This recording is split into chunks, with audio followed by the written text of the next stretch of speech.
Hello everyone, good morning. আজকে আমি সকাল থেকে প্রচুর এক্সাইটেড ছিলাম বিকজ আজকে আমি ফাইনালি বাড়ি যাচ্ছি অনেক দিন বাদে। অ্যান্ড আজকেও আমাদের যেহেতু একটাই ক্লাস ছিল, তাই আমি আর পায়েল মিলে ডিসাইড করেছিলাম যে ক্লাসটা শেষ করে তারপরেই একেবারে বাড়ি যাব। দেন আমরা কলেজে গিয়ে ফার্স্টে চা খেয়ে নিয়েছিলাম অ্যান্ড তারপর আমাদের ক্লাসটা শেষ করে আমরা বেরিয়ে পড়েছিলাম আমাদের স্টেশনের উদ্দেশ্যে। অ্যান্ড আজকে আমাদের ভীষণ লেট হয়ে গেছিল কলেজ থেকে বেরোতে বিকজ আমাদের আজকে ক্লাসটাও লেটে স্টার্ট হয়েছিল অ্যান্ড লেটেই এন্ড হয়েছে।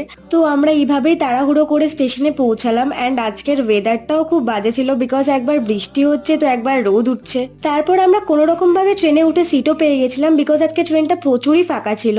বাট আজকে ট্রেন জার্নিটা প্রচুর হেক্টিক ছিল বিকজ আমাদের দুটো ট্রেন চেঞ্জ করতে হয়েছিল, তাই আমরা প্রচুর টায়ার্ডও হয়ে পড়েছিলাম।